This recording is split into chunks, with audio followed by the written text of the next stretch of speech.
Hey, folks, this is Dr. William Clark here. Hope this message finds all of you doing well and off to a good start to the new year. We are in some interesting times. Many of you have been plugged into the news, particularly over the past day or so, where there was an announcement of a federal freeze on loans and grants. Wanted to talk a little bit about this, particularly from the perspective of nonprofit organizations, what is happening and what you can do in this current moment to respond to these challenges. Now, if at any point that you want to get in contact with me and my team, go ahead and visit us at elipatrick.com.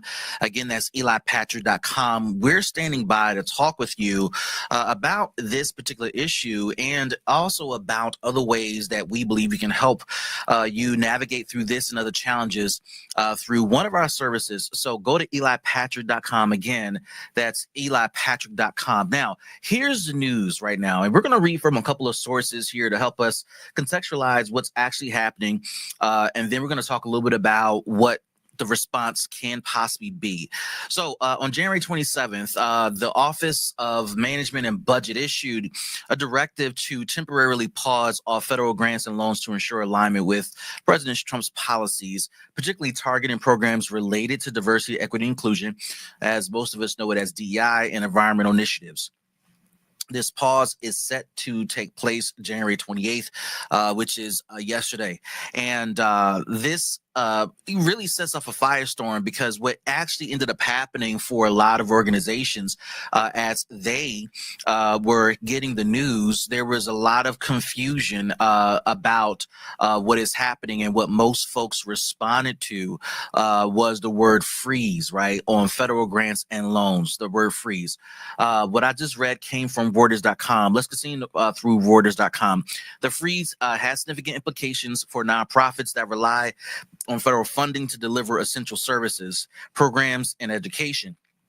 Healthcare, poverty assistance are particularly vulnerable. For instance, organizations like Meals on Wheels, which provide food to millions of seniors, and Head Start, which offers early childhood education to nearly 800,000 children, could face disruption, financial disruptions to be specific. And this comes from Reuters.com too. Now, as we read these two paragraphs here from Reuters.com, what does matter and how we read and interpret this, at least from how it's being reported, is that the disruption, the financial disruption, is specific to organizations who have utilized or leveraged funding at the federal level specifically for DEI purposes and for environmental initiatives. Now, regardless of where you stand on the fence of DEI, whether you're for it, whether you are for the rollback, tons of companies are now coming out removing their DEI initiatives and they're reporting standards that have been established over the past handful of years. We do want to be clear that if the federal funding was used specifically for DEI, this is what the reporting is suggesting, that type of funding is specifically being targeted. What is still causing confusion for folks is the fact that some folks view all of their work as DEI related. There's a lot of nonprofits that we deal with there where environment initiatives are not even on their agenda, right? So DEI does come up quite a bit. It has been a concern prior to President Trump getting into office, during the Biden administration, and now Trump's in office, and folks are super concerned about it. And obviously, as they hear this news, they're responding to it and reacting to it. But one of the things I think to think about as you're processing this news is to categorize what you're hearing and reading versus what's actually happening on the ground. If your programs are funded to do DEI work, this is where the challenge can come into play, where there may be an impact. And again, keyword may be an impact. If there's direct funding for DEI. Now, if you have DEI policies within your nonprofit organization because you believe it's the right thing to do, or it's a reflection of the values of the organization, its leaders, its board, etc., but your funding does not directly impact it, meaning you're not funded to do DEI DEI specific stuff, but you have internal policies that you've rolled out that is a part of the fabric of your culture, the part of the fabric of your HR approach, that is a much different situation and position. So you may say that we're not forced to make DEI hires, but we as an organization, we believe in the diversity of our staff.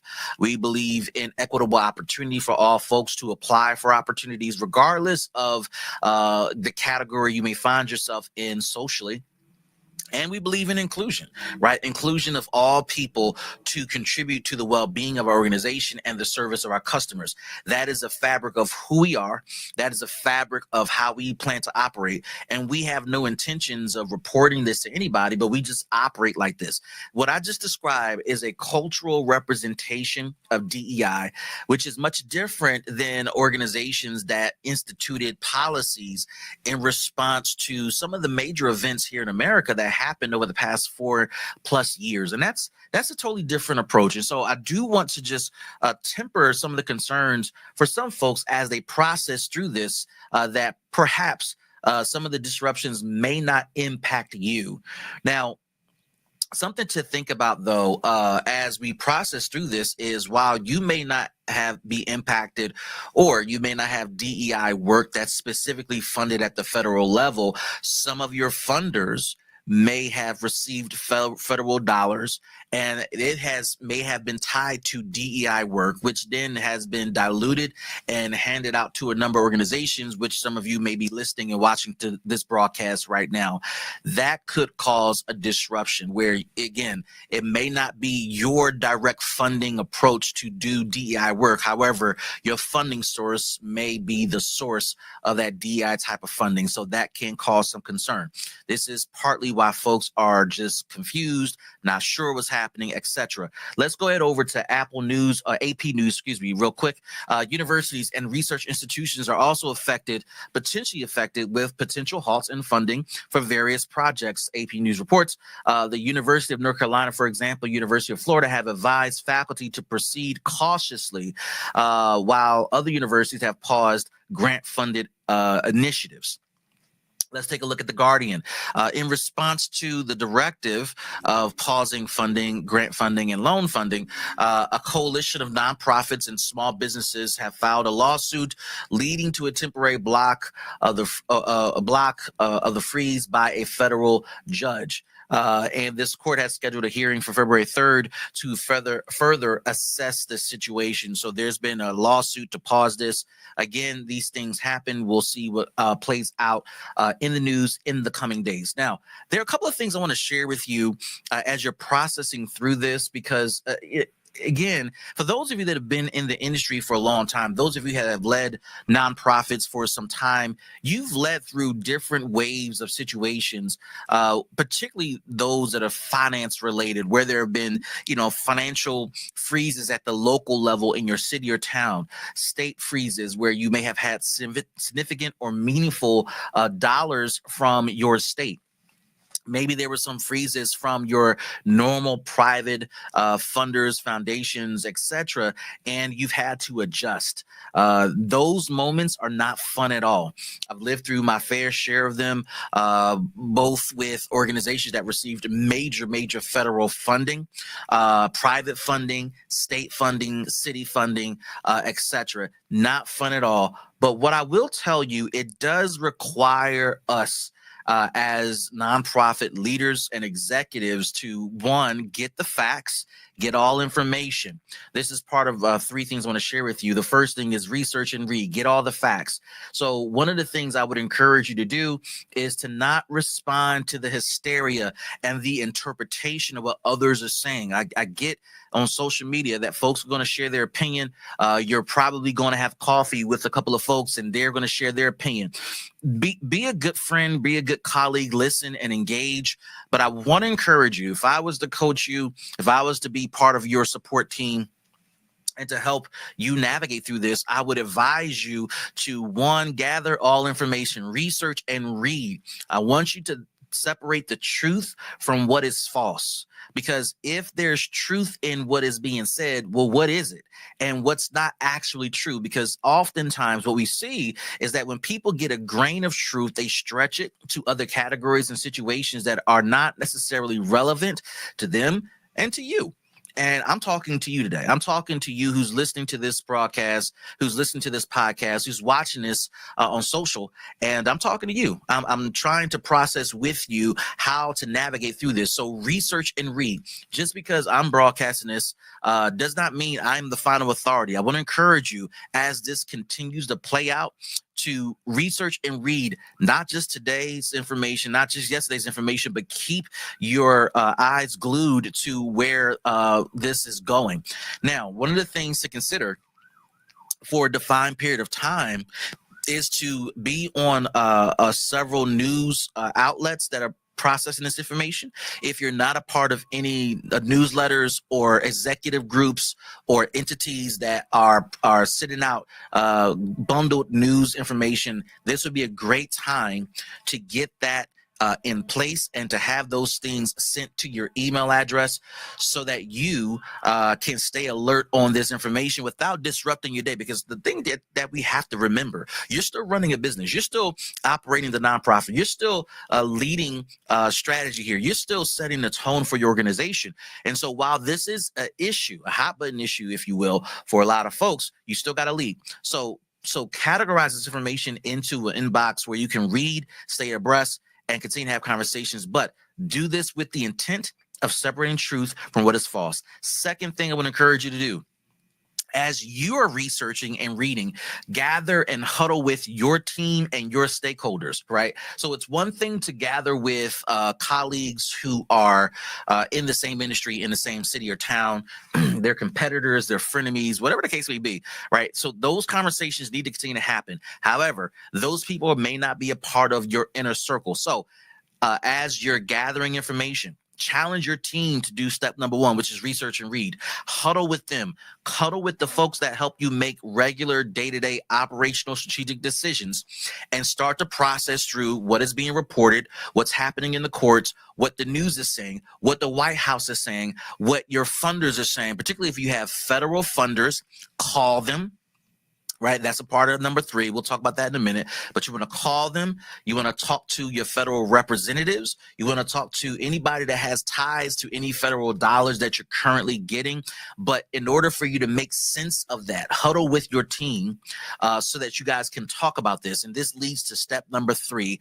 I need you to plan and strategize what your response is going to be, because there's tons of things that I think can be said in this moment.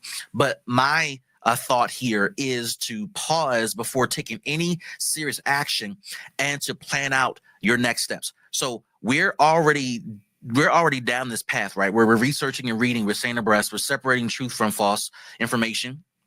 We're huddling with our teams and stakeholders, but now we need to plan. There are 5 questions I want you to ask, or at least go over during these planning sessions with your team, your team and your stakeholders. These questions should help you frame out a potential approach to weed out bad ideas and to bubble to the top the best ideas that makes the most sense for this particular moment. So here's the first question. What's the current situation? This ties back to research and reading, right? Because once you start to research, read, gather information, and figure out truth from false information, of course, if you have attorneys and accountants on board, that you want to invite them into the process as well. But what's the reality of the moment, right? Let's separate our frustrations. Let's separate our angst, anxieties, fears from the truth, because our emotions are not going to help us or serve us well as we're processing what's happening right now. So what's the current situation? Second question, if we know what's currently happening right now, then where do we want to be over the next 60, 90, 180 days, perhaps 12 months? While we may have a strategic plan in place, we do need to have a subset plans established in response to this particular issue. And this particular issue may come up several times over the next 4 years or so. So what's our positioning? Where do we want to be over the next 60 days, 100 days, 90 days, 60 days, 90 days, 180 days, and then 12 months from now?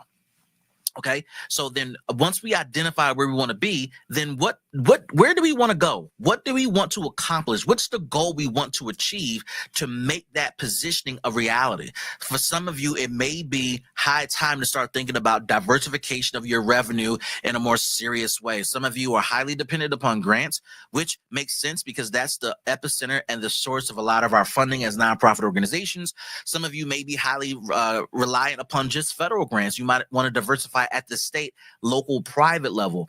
Some of you may want to identify private funding sources from individuals. Some of you may want to start competing in the open market and selling some of your services and products to the open market and generate income that way. Some of you may have an influx of cash, and this may be a great time to invest those dollars, maybe in endowment, maybe in another alternative investment or another business.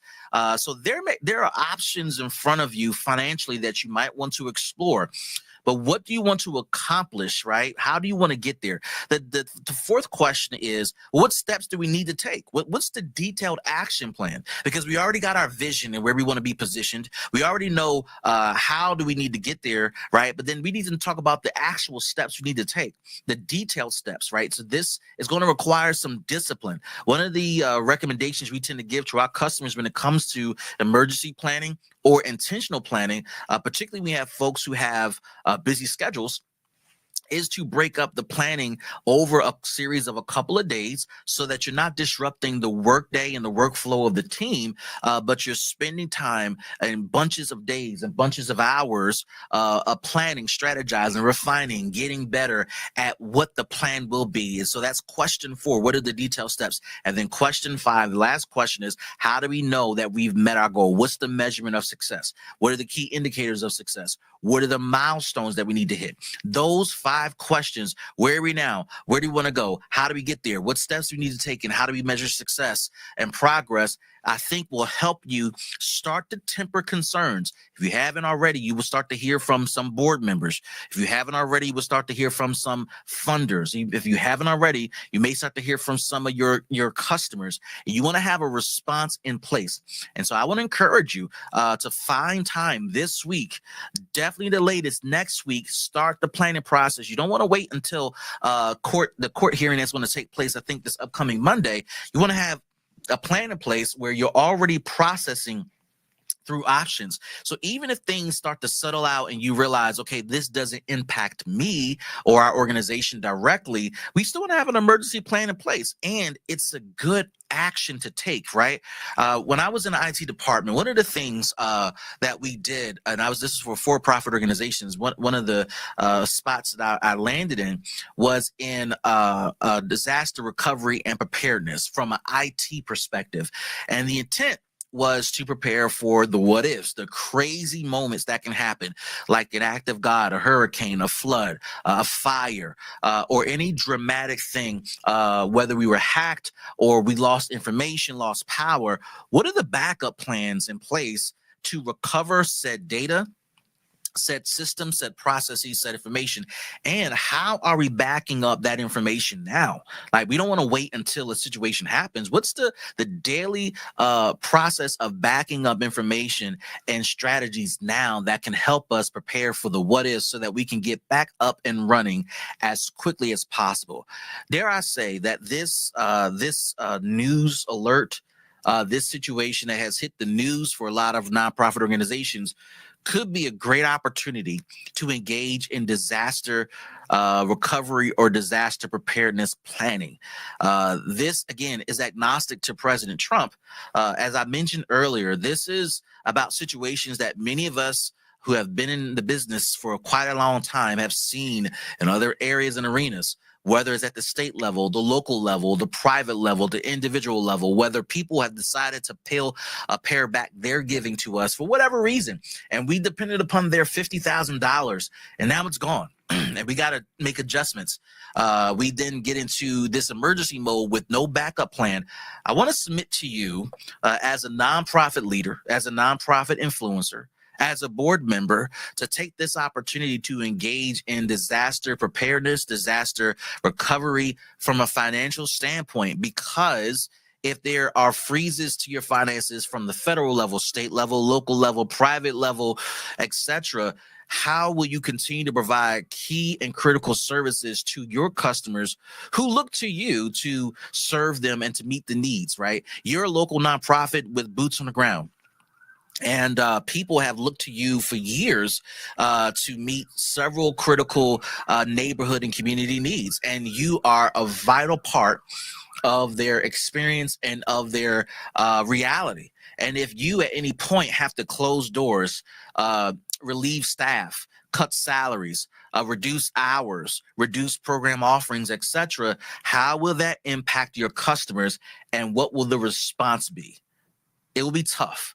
And so it's a great idea during this moment, even if nothing comes of it, to engage in disaster preparedness, disaster recovery, from your operations to your finances, to your staffing, to your tech, to your quality assurance, et cetera, et cetera. To that end, I want to encourage you, if you want to engage in some disaster recovery planning, if you want to engage in some strategic thought, if you want an outside perspective, an outside voice to help process through this moment, and perhaps an intentional moment that you have coming up where you are getting ready to redo your and refresh your strategic plan, go and visit us at elipatrick.com. Again, that's elipatrick.com. Schedule a consultation with us. Send us a note so that we can get on the horn and chat with you about your needs and talk about how we can support you on this journey. With that being said, this is Dr. William Clark. Be safe, everybody. Stay ready, and make sure you begin to strategize the next steps